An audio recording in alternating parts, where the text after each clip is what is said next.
वंदे मातरम युवा साथियों, विशेषकर ऐसे साथी जो बीएड या एसटीसी या बीएससीसी कर चुके हैं और बीएड करना चाहते हैं, खास करके कोटा ओपन यूनिवर्सिटी से घर बैठे अगर बीएड करना चाहते हैं तो उनके लिए वर्धमान महावीर खुला विश्वविद्यालय कोटा की तरफ से महत्वपूर्ण एक नोटिफिकेशन जारी हुआ है।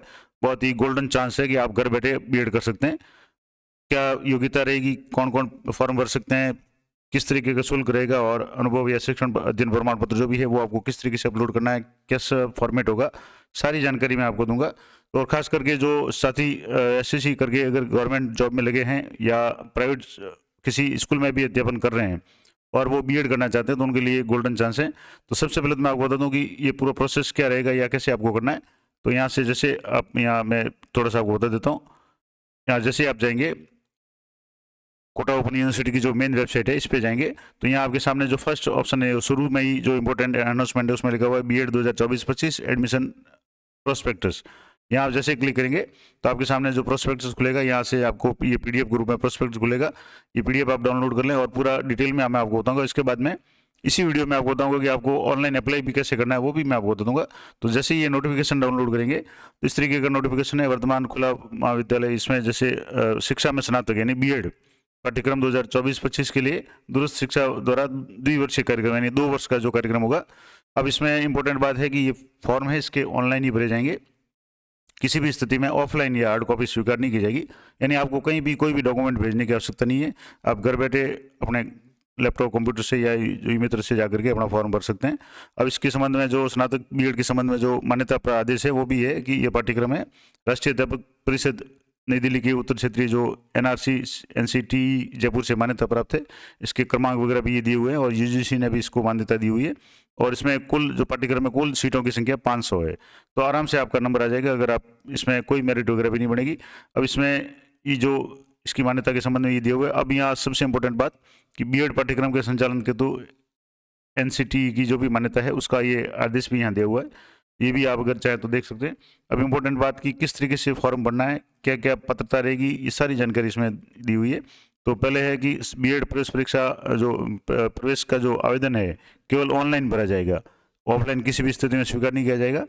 अब इसके संबंध में अगर आपके कुछ कॉल सेंटर या तकनीकी समस्या आती है या आप जानकारी चाहते हैं तो ये नंबर भी दिए हुए हैं, 10 से 5 बजे के बीच में आप यहाँ संपर्क कर सकते हैं। इसके अलावा जो भी क्षेत्रीय केंद्र है, रीजनल सेंटर इसके जो भी है, वहाँ भी आप संपर्क कर सकते हैं अगर आपको इस संबंध में कुछ भी जानकारी चाहिए तो। अब सबसे पहले बात करेंगे टाइमलाइन की कि फॉर्म किस तरीके से भरे जाएंगे। तो पहली बात तो सिर्फ ऑनलाइन फॉर्म ही भरे जाएंगे, ऑफलाइन या हार्ड कॉपी स्वीकार नहीं की जाएगी। फॉर्म आवेदन करने की जो भी फॉर्म की आरंभिक तिथि है यानी 13/1/2024 यानी आज जैसे 14 तारीख हो गई है तो कल से फॉर्म शुरू हो गया, यानी आज भी आप फॉर्म भर सकते हैं। और अंतिम तिथि है 31/1/2024 यानी 31 जनवरी तक आपको ऑल आर में फॉर्म भरना है। और इसके लिए जो भी ऑनलाइन आवेदन है वो उसकी जो शुल्क होगा वो 500 रुपये होगा, जो आप ई मित्र नेट बैंकिंग या घर बैठे भी अगर आपके पास में लैपटॉप वगैरह है तो भर सकते हैं। अब सबसे इंपॉर्टेंट बात करें योग्यता की, कौन कौन इसके लिए आवेदन कर सकते हैं। तो ऐसे सेवारत प्राइमरी शिक्षक जो निम्नलिखित तीनों योग्यताएं एक साथ रखते हो। कौन कौन सी योग्यताएं हैं और प्राइमरी शिक्षक का मतलब कौन सा हो गया, सरकारी या निजी विद्यालय, तो इसमें स्पष्ट लिखा हुआ है कि पहली बात तो आपके स्नातक या स्नातकोत्तर कला विज्ञान वाणिज्य यानी बीए बीएससी बीकॉम जो भी किया हुआ है उसमें सामान्य वर्ग के लिए न्यूनतम 50% आपके ग्रेजुएशन में होना चाहिए।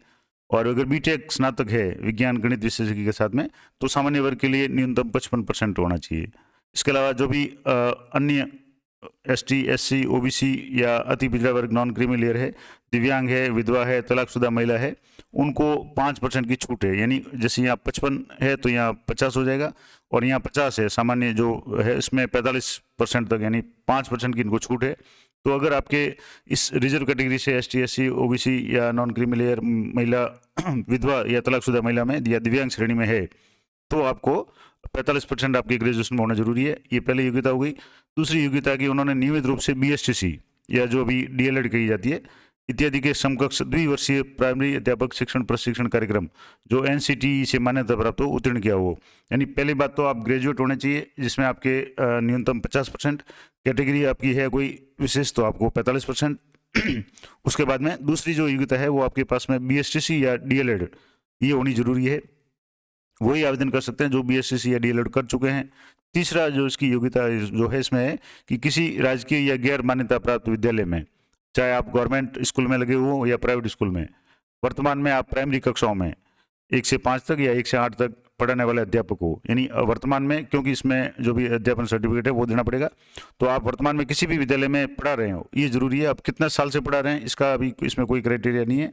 तो ये भी एक प्लस पॉइंट है कि अगर आप किसी भी प्राइवेट या गवर्नमेंट स्कूल में पढ़ा रहे हैं, आप BSc कर चुके हैं और आपके पास ग्रेजुएशन है जिसमें आपके 45 या 50% है, तो आप फॉर्म भर सकते हैं। अभी यहाँ नोट भी दिया हुआ है कि जैसे यहाँ समकक्ष से तात्पर्य है कि शिक्षण प्रशिक्षण कार्य 2 वर्ष की जो अवधि का हो, यानी जो BSc है वो आपके 2 साल की हो और NCT से मान्यता प्राप्त हो।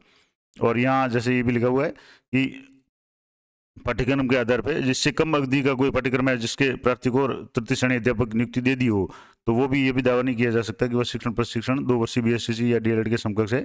प्रार्थी स्वयं उस पाठ्यक्रम की अवधि और BSc या DLED का NCT का मान्यता प्राप्त प्रमाण पत्र प्राप्त कर ही फॉर्म भरें, यानी आपके पास में जो निर्धारित योग्यता है वो होना चाहिए।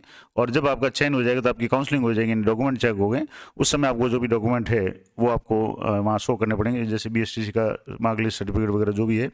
और यदि किसी अभ्यर्थी के BSc DLED की अंक तालिका या प्रमाण पत्र परीक्षा प्रमाण पत्र घोषित होने की तिथि में 2-3 माह से ज़्यादा का अंतर हो, तो इसको आपको इस बात का प्रमाण पत्र प्रस्तुत करना पड़ेगा कि उसने प्रथम वर्ष और द्वितीय वर्ष नियमित रूप से पूर्ण किया है, जो भी है। तो ये तो हो गया। अब इसमें एक और इम्पोर्टेंट बात है कि शिक्षण अनुभव के संबंध में बहुत इंपॉर्टेंट बात है कि 2 वर्ष के जो न्यूनतम अनुभव की है वो बाध्यता नहीं है, यानी कि आप प्राइवेट स्कूल में, सरकारी स्कूल में कहीं भी पढ़ा रहे हो, केवल वर्तमान में आपका अध्यापक होना पर्याप्त है, लेकिन पूरी B.Ed के दौरान भी वह अध्यापक रहना चाहिए। जैसे मान लो आप किसी निजी विद्यालय में पढ़ा रहे हैं और आपको 2 महीने 3 महीने से पढ़ा रहे हैं तो वो सफिशिएंट है, लेकिन ये होगा कि आपका B.Ed में अगर इसमें सिलेक्शन हो जाता है तो जब तक आपके 2 साल तक B.Ed होगी आपको किसी न किसी विद्यालय में अध्यापक के रूप में कार्यरत रहना जरूरी है, ये जरूरी है। अब आपके पास में अभी 2 साल का अनुभव होना ये जरूरी नहीं है, तो ये बहुत ही एक तरह से राहत भरी खबर है। दूसरा, यदि कोई विद्यार्थी परिवीक्षा काल के दौरान आवेदन कर रहा है तो विभाग से स्वीकृति लेना उसकी जिम्मेदारी है, यानी कोई सरकारी कर्मचारी तृतीय श्रेणी अध्यापक वगैरह लगा हुआ है और वो अगर इसमें करना चाहे तो वो अपना NOC है वो अपने डिपार्टमेंट से ले ले और विभाग उसे किन शर्तों पर स्वीकृति देता है। B.Ed अवधि में नियत समय पर कोई घटक पूर्ण नहीं कर पाता तो उसके लिए विश्वविद्यालय जिम्मेदार नहीं होगा, वो अपना हिसाब से देख लें, यानी आपको मान्यता है वो मतलब अपनी अनुमति है वो लेनी है, NOC लेनी एक तरह से। और B.Ed के दोनों वर्षों में संभावित कैलेंडर की तिथियों में किसी परिवर्तन कारणवश परिवर्तन हो तो विद्यार्थी को मान्य होगा। अब इसमें एक और इम्पोर्टेंट दिया हुआ है, यदि विद्यार्थी स्नातकोत्तर विषय उल्लेख करे, यानी मान लो MA किया हुआ है और जिसका स्नातक में वांछित सामान्य वर्ग में 50 या आरक्षित में 45 नहीं है, तो स्नातकोत्तर में वांछित प्रतिशत है, तो ये स्नातकोत्तर में प्रतिशत होना चाहिए। कुल मिलाकर के आपके पास में 45 या 50% जो भी है वो होना चाहिए। और यदि किसी विद्यार्थी ने 2 विषयों में स्नातकोत्तर कर रखा है, यानी जैसे MA हिस्ट्री में की, MA पॉलिटिकल में की हुई, MA हिंदी में वगैरह की हुई है, तो उसी स्नातकोत्तर विषय का उल्लेख करें जिसमें संबंधित विषय में B.Ed में लेना है, तो वो आपको अपना देख लेना है। अगर जो भी सब्जेक्ट आपके लेना चाहे वो आप मेंशन कर लें। अगला है कि जिन विद्यार्थियों ने स्नातक या स्नातकोत्तर अंक तालिका में CGPA ग्रेड मिला है वो अपने विश्वविद्यालय से उसको प्रतिशत में बदला कर ही आवेदन करें। अब पाठ्यक्रम की अवधि है वो न्यूनतम 2 वर्ष की होगी, अधिकतम 5 वर्ष में पूरा हो जाएगा। सामान्य रूप से 2 वर्ष का पाठ्यक्रम होता है, थोड़ा बहुत आगे पीछे हो सकता है। इसके जो क्रेडिट होंगे 75 होंगे। पाठ्यक्रम का जो शुल्क होगा, यानी फॉर्म भरने का जो शुल्क तो 500 रुपये है, उसके बाद में आपका सिलेक्शन हो जाएगा तो आपको 2 साल तक B.Ed करनी है। उसमें प्रथम वर्ष का जो शुल्क है वो 26,800 रुपये होगा, या राज्य सरकार द्वारा परिवर्तन राशि जो दोनों में से जो भी होगी, यानी अभी जो फीस है वो 26,880 है। अगर थोड़ी बहुत राज्य सरकार द्वारा अगर चेंज होती है तो वो अलग बात है। और प्रवेश वरीयता सूची में आने पर काउंसलिंग के दौरान पात्र होने की स्थिति में मुख्यालय कोटा पर विश्वविद्यालय परिषद में स्थित जो भी पंजाब नेशनल बैंक है उसमें चालान द्वारा जमा कराया जाएगा। और द्वितीय वर्ष का जो शुल्क है वो भी 26,800 रुपये है, 880 रुपये, और ये भी राज्य सरकार द्वारा अगर समय समय परिवर्तन होता तो अलग बात है। और प्रथम वर्ष की परीक्षा के उपरांत आपको द्वितीय वर्ष का शुल्क लिया जाएगा और ये भी आप नेट बैंकिंग या ई-मित्र से भर सकते हैं। चाहे प्रथम वर्ष का परिणाम आए ना आए, आपको प्रोमोटिव फॉर्म जो सामान्य रूप से कोटा के भरते हैं उसी तरह से आप भरना है। अब सबसे इम्पोर्टेंट बात करते हैं शिक्षण अनुभव प्रमाण पत्र की। तो इसमें सबसे बड़ी राहत यह है कि आपके लिए 2 साल का कोई अनुभव का वो बाध्यता नहीं है। अब इसमें लिखा हुआ है कि जो पाठ्यक्रम प्राइमरी कक्षाओं के लिए पढ़ाने वाले शिक्षकों के लिए है, यानी 1 से 5 या 1 से 8 तक, इसलिए पाठ्यक्रम में प्रवेश हेतु किसी भी अभ्यर्थी को आवेदन करते समय से ही शिक्षक होना आवश्यक है। यानी आप जब आवेदन कर रहे हैं तो आप किसी न किसी विद्यालय में, चाहे निजी हो या सरकारी, उसमें लगे हुए होने चाहिए। उसका जो फॉर्मेट है वो आपके यहाँ संलग्न दिया हुआ है, वही फॉर्मेट आपको अनुभव प्रमाण पत्र है वो भर करके जमा कराना पड़ेगा। और जब आपकी काउंसलिंग होगी तब उस समय उसको आपको वेरीफाई करवाना होगा, यानी सत्यापन होगा। अब इसमें जो सबसे इंपॉर्टेंट बात थी कि शिक्षण अनुभव 2 वर्ष का होने की बाध्यता नहीं है। और शिक्षण अनुभव भरते समय प्रवेश के समय आपको संलग्न करें और मेरिट सूची में आपका चयन हो जाता है तो काउंसलिंग के समय आपको अपना जो मूल दस्तावेज यानी कि जो भी सर्टिफिकेट आप बनाए वो आपको वहाँ पेश करना पड़ेगा। और जो भी तथ्य या उसमें फॉर्म में जो भरना है वो सत्यापित होना चाहिए। और शिक्षण अनुभव प्रमाण पत्र एक महत्वपूर्ण दस्तावेज है और काउंसलिंग के समय आपको मूल रूप में यानी ओरिजिनल प्रस्तुत करना पड़ेगा। इसकी फोटोकॉपी वगैरह आप संभाल कर रखें और अगर इसमें कोई गलती या हो जाएगी तो आप उसके लिए खुद जिम्मेदार रहेंगे। और प्राइमरी अध्यापक के अलावा किसी अन्य पद पर रहते हुए अगर शैक्षणिक अनुभव है तो मान्य नहीं होगा। यानी प्राइमरी कक्षाओं के यानी 1 से 8 तक के कक्षाओं को पढ़ाने का अनुभव ही मान्य होगा। और साथ ही वर्तमान में विद्यालय में कार्यरत होना भी आवश्यक है, ये भी उसमें पॉइंट लिखा होगा। इसका पूरा फॉर्मेट है वो मैं आगे बता दूंगा। अब अनुभव प्रमाण पत्र बनाने समय आपको किन किन बातों का ध्यान रखना है कि तो शिक्षण प्रमाण पत्र जो भी है वो साफ सुथरी लिखी जाना चाहिए, यानी कांट छांट वगैरह नहीं हो। शिक्षण अनुभव किसी प्रकार से सभी प्रकार से पूर्ण हो, यानी कोई भी इसमें प्रविष्टि बाकी नहीं हो, जिसमें संस्था प्रदान से सत्यापित हो, उसकी तारीख भी होनी चाहिए साइन में। इसके अलावा जावक क्रमांक यानी डिस्पैच क्रमांक भी होना चाहिए, तिथि भी अंकित भी होना चाहिए। और निजी विद्यालय तो उसमें उसके मान्यता क्रमांक वगैरह है, पंजीकरण वगैरह वो भी इसमें होना चाहिए। और इसके अलावा शिक्षण जो भी प्रमाण पत्र है निजी विद्यालयों का वो जिला शिक्षा अधिकारी या ब्लॉक शिक्षा अधिकारी CBO या DO या जो भी सक्षम अधिकारी है उनसे प्रति हस्ताक्षरित यानी उनसे काउंटर साइन होना चाहिए। और उस कार्यालय के वहाँ डिस्पैच नंबर यानी जावक क्रमांक भी इसमें लिखे हुए होने चाहिए। और जो शिक्षक स्वयं विद्यालय प्रधान है यानी कोई ऐसा व्यक्ति है जिसका खुद का विद्यालय है और वो खुद वहाँ संस्था प्रधान है तो वे अपने उच्च अधिकारी से शिक्षण प्रमाण पत्र है वो प्रति हस्ताक्षर करके प्रस्तुत करें। यानी कुल मिलाकर के आपको जो भी सही फॉर्म है वो पूरा भर करके आपको देना पड़ेगा। और अगर कोई राज्य के बाहर के विद्यालय में कार्यरत है तो वो अपने शिक्षा अनुभव प्रमाण पत्र को जिला शिक्षा अधिकारी या सक्षम अधिकारी से प्रति हस्ताक्षर करवा करके उसके जावक क्रमांक प्रस्तुत करें। और वहाँ से भी आप अपने अनापत्ति प्रमाण पत्र भी जरूर बना लें अपने नियोक्ता से। तो ये तो कुछ इंपॉर्टेंट बातें होगी। इसके अलावा जैसे जो भी नियम होगा प्रवेश का, तो प्रवेश के लिए आरक्षण नियमों का पालन होगा और जो भी मेरिट बनेगी उसके आधार पर वरीयता सूची की जाएगी। यानी फिलहाल कोई इसके लिए एग्जाम वगैरह नहीं है। और आरक्षित श्रेणी के जो भी अभ्यर्थी हैं उनको राजस्थान का मूल निवास प्रमाण पत्र है वो जरूरी है। और वे NCT की जो मान्यता या पात्रता है योग्यता है वो आपके पास होनी चाहिए जो शुरुआत में बताइए। इसके अलावा और जो जैसे मान लो अनुसूचित क्षेत्र यानी ST SA में आते हैं वो निर्धारित आरक्षण प्रमाण पत्र संलग्न करें। और सेवारत सेवा मुक्त या सेवा निवृत्त रक्षा कर्मी है उनको नियमानुसार जो भी आरक्षण है वो दे होगा, यानी जो भी आरक्षण राज्य सरकार के नियम है उसके अनुसार दे होगा। तो ये आप अच्छी तरह से देख लें। अगर तलाकशुदा महिला है कोई आवेदन करिए तो अपने जो भी सर्टिफिकेट है खासकर सक्षम अधिकारी का जो भी सर्टिफिकेट है या अगर कोई डिग्री वगैरह है कोर्ट की वो है, विधवा अगर महिला है तो उसको पति का मृत्यु प्रमाण पत्र है वो प्रस्तुत करना पड़ेगा। तो जो भी आपके कैटेगरी का कोई भी सर्टिफिकेट है वो आपको ओरिजिनल और सही प्रस्तुत करना पड़ेगा। और नोटरी वगैरह भी आपको इसमें करवानी है। इसके अलावा जहाँ अब यहाँ कुछ और बातें हैं जैसे शिक्षण विषय है तो आपको जो भी शिक्षण विषय आपने जो स्नातक या स्नातकोत्तर में लिया हुआ है आप वो लेना है, वो आप जैसे ही फॉर्म भरेंगे आपको पता चल जाएगा। इसके अलावा और भी डिटेल्स में इसमें दी हुई है, बहुत ज़्यादा डिटेल में नहीं जाऊँगा। ये पूरी PDF मैं आपको टेलीग्राम चैनल पर उपलब्ध करा दूंगा। और मैं हर वीडियो में बताता हूँ कि मेरे टेलीग्राम चैनल का लिंक है आपको प्रत्येक वीडियो मिल जाएगा। किसी भी वीडियो में डिस्क्रिप्शन में जाएंगे तो आपको वहाँ टेलीग्राम चैनल है वो उसका लिंक मिल जाएगा।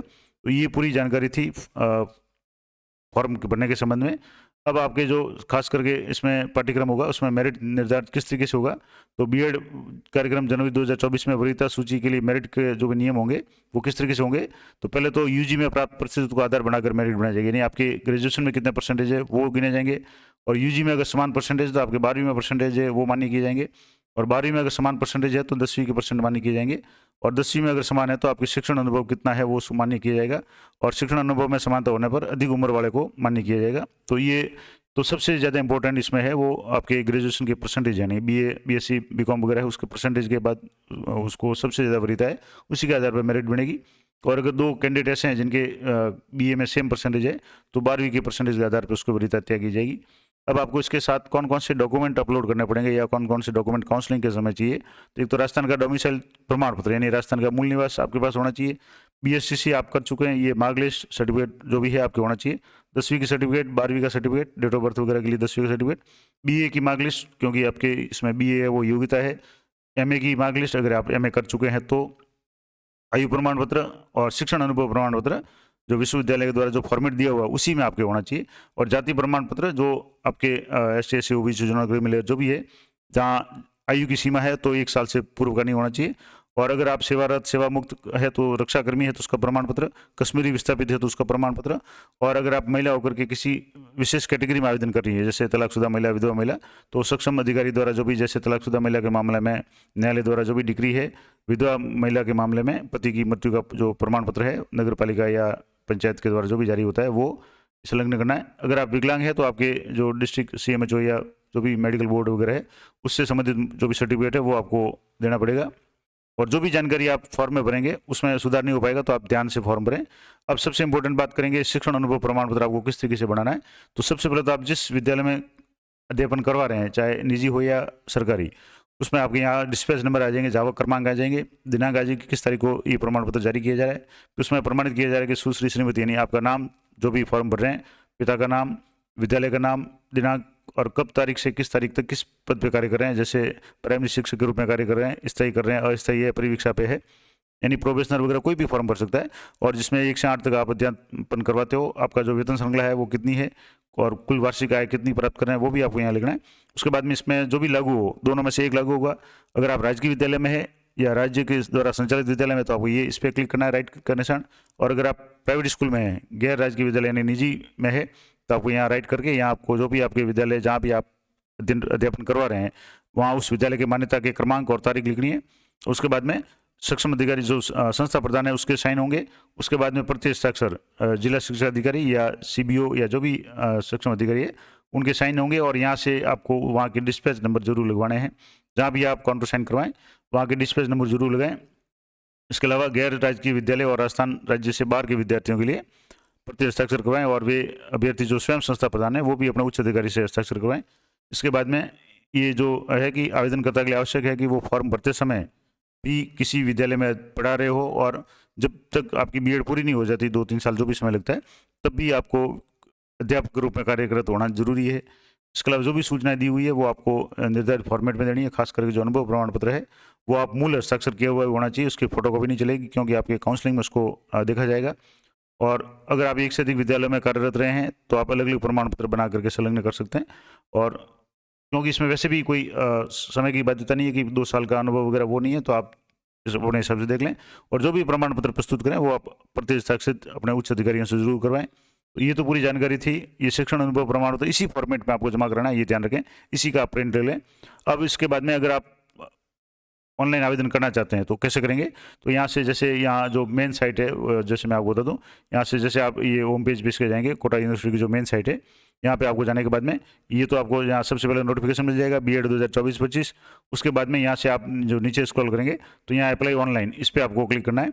और यहाँ अप्लाई ऑनलाइन क्लिक करेंगे तो आपके सामने जैसे फ्रेश एडमिशन की तारीख भी 31/1 तक है। आप अगर नया एडमिशन चाहते हैं BA फर्स्ट ईयर वगैरह में तो भी आप फॉर्म भर सकते हैं। अब यहाँ नीचे देखेंगे तो B.Ed एडमिशन फॉर्म यहाँ से है, तो यहाँ आपके अप्लाई फॉर्म पे आपको क्लिक करना है और उसकी भी अंतिम तारीख है 31/1/2024 तक है। तो यहाँ आप क्लिक करेंगे। यहाँ जैसे आप अप्लाई नाउ पे क्लिक करेंगे तो आपके सामने ये इस तरह का पेज खुलेगा जो रजिस्ट्रेशन पेज है। इसमें सबसे पहले आपको यहाँ से B.Ed सेलेक्ट कर लेना है, प्रोग्राम कोड, तो ये B.Ed आ जाएगा। उसके बाद में आपको क्षेत्रीय केंद्र, आपका जो रीजनल सेंटर है, अजमेर, बीकानेर, जयपुर, जोधपुर, कोटा, उदयपुर और भरतपुर, इसमें से आपको जो भी लागू होता हो वो आप रीजनल सेंटर सेलेक्ट कर लें। उसके बाद में पेमेंट मोड आप credit card, debit card, net banking किसी से भी कर सकते हैं। 500 रुपये आपके फॉर्म का शुल्क होगा। यहाँ आपको अपना जो भी है वो नाम लिखना है। तो जैसे मैं यहाँ कोई भी नाम लिख देता हूँ, तो यहाँ आपको जो भी आपका नाम है वो आपको नाम लिखना है। उसके बाद में यहाँ आपको डेट ऑफ बर्थ अपनी सेलेक्ट करनी है, कैलेंडर से जितनी भी आपकी डेट ऑफ बर्थ जो भी है वो आपको यहाँ से सेलेक्ट करनी है। और उसके बाद में आवेदक के पिता का नाम, माता का नाम, पता के लिए पता यानी एड्रेस के लिए पता, यहाँ जो भी स्टार दिए वो अनिवार्य है। उसके बाद में आपको अपना स्टेट है वहाँ से सेलेक्ट कर लेना है। डिस्ट्रिक्ट यहाँ से आपको जो भी है वो सिलेक्ट कर लेना है। तहसील, पिन कोड वगैरह, जेंडर, मेल, फीमेल, कैटेगरी, सब कैटेगरी जो भी आपके लागू होता है वो आप सब भरें, और जहाँ भी स्टार लगा हुआ है वो आपको अनिवार्य रूप से भरना है। उसके बाद में करंटली प्राइमरी टीचर 1 से 8 तक है, यस है तो यस ये होना चाहिए। अगर यस नहीं होगा तो इसका मतलब आप नहीं भर सकते। डिसेबिलिटी कोई है तो आपको यहाँ से डिसेबिलिटी सेलेक्ट करके आपको जो भी कैटेगरी में, आप जिस भी कैटेगरी में है, VI यानी विजुअली इम्पेयर्ड है, हियरिंग इम्पेयर्ड है, LD है, लोकोमोटिव डिसेबिलिटी है, जो भी है आपके, वो जिस तरह की डिसेबिलिटी है वो आपको, क्यों उसका सर्टिफिकेट भी आपको शो करना पड़ेगा। आपके परिवार की जो भी आय है, एनुअल इनकम शो करनी है यहाँ। इसके बाद में आपको यहाँ अपना आधार नंबर इंटर करना है, और माइनॉरिटी से अगर है तो आपको यस करना है, अन्यथा नो कर देना है। और यहाँ जो आपको फॉर्म, एक तो फोटो आपका 50 KB तक आपका जो खुद का फोटो अपलोड करना है। उसके बाद में साइन है वो भी आपको 50 KB तक अपलोड करना है। और उसके बाद में जो भी सब्जेक्ट या आपकी शैक्षणिक योग्यता है, जैसे आप यहाँ से BSTC है, या डीएलएड आपने की हुई है तो वो आपने कौन से साल में की, किस यूनिवर्सिटी से की, क्या क्या सब्जेक्ट थे, परसेंटेज क्या रहे और क्या डिवीज़न रहा, फर्स्ट सेकंड थर्ड रहा, ABCD जो भी आपके है वो आपको यहाँ एंटर करना है। इस तरह से BSCC के बाद में आपके जैसे BA है तो BA की यहाँ से आपको सेलेक्ट करना है और यहाँ से आपको BA कौन से साल में की, किस यूनिवर्सिटी से की वो करना है। उसके बाद में यहाँ से आपको MA अगर है तो MA वगैरह करनी है, मान लो MA है तो ठीक है, नहीं तो आप उसको छोड़ दें। 10वीं का यहाँ से करना है और 12वीं का यहाँ से करना है। तो यहाँ आपके 10वीं किस साल में की, 12वीं किस साल में की, ये सारी डिटेल्स आपको यहाँ फीड करनी है और यहाँ से आपको जो भी आपकी डिवीजन है, फर्स्ट सेकंड थर्ड जो भी डिवीजन आपके अगर है वो डिवीजन आपको यहाँ से सेलेक्ट करना है। और अगर टीचिंग अनुभव है वो आपको यहाँ लिखना है कि कितने साल का आपका अनुभव है। जैसे यहाँ 2 साल का अनुभव है तो मैं 2 साल लिख देता हूँ, या जो भी आपके अनुभव हो, कितने महीने का है, कितने दिन का है, वो आप यहाँ से लिख दें। और document should be attached bye candidate, यहाँ आपको डॉक्यूमेंट अपलोड करना है। यहाँ आप जैसे जाएंगे तो यहाँ डॉक्यूमेंट है आपको PDF ग्रुप में अपलोड करना पड़ेगा और PDF ग्रुप में आप जो भी योग्यता दस्तावेज की स्व प्रमाणित प्रति एक ही फाइल में आपको अपलोड करनी है। योग्यता दस्तावेज में आपके जैसे 10वीं 12वीं की सर्टिफिकेट और इसके अलावा ग्रेजुएशन का और BSTC की जो भी मार्कलिस्ट वगैरह है वो भी आपको अपलोड करनी है। तो वो आप कोटा यूनिवर्सिटी में, मैं विशेष आपको एक बार जानकारी दे दूं कि वहाँ ओरिजिनल डॉक्यूमेंट की फोटोकॉपी या सीधा उसका फोटो आपको अपलोड नहीं करना है, आपको उसकी फोटोकॉपी की स्व प्रमाणित प्रति अपलोड करनी है, ये जरूर ध्यान रखें। नहीं तो इसके बाद में आपका फॉर्म है वो रिजेक्ट हो जाता है या ऑब्जेक्शन आ जाता है और आपको दोबारा डॉक्यूमेंट अपलोड करने पड़ेंगे। तो कभी भी कोटा का जो भी फॉर्म भरते हैं उसमें ये ध्यान रखें कि ये जो भी दस्तावेज है उसकी स्व प्रमाणित प्रति ही मांगी जाती है। तो जो भी आपके 10वीं 12वीं या ग्रेजुएशन की मार्कलिस्ट है उसकी फोटोकॉपी करवा लें।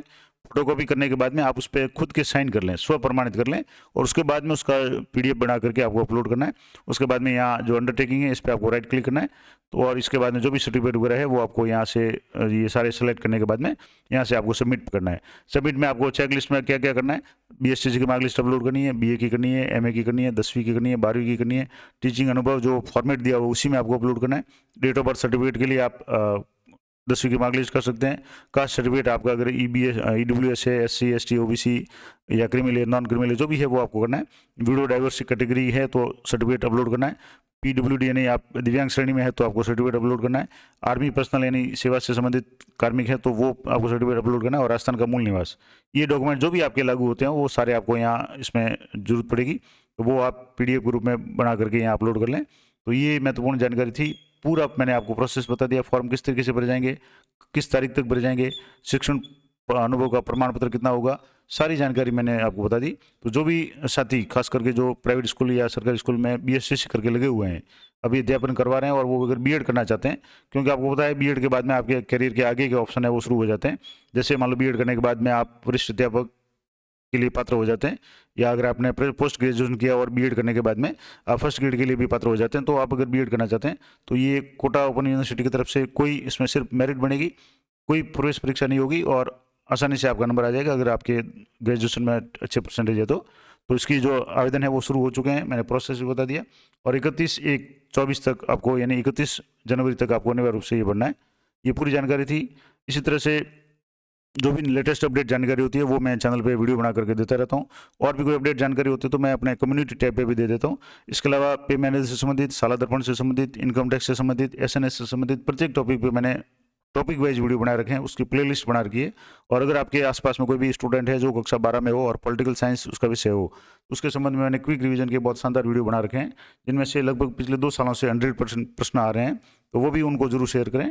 एक बार चैनल पे जरूर विजिट करें, आपको अपने काम की कोई ना कोई जानकारी जरूर मिलेगी। तो मिलते हैं नेक्स्ट वीडियो में, तब तक जय हिंद, जय भारत।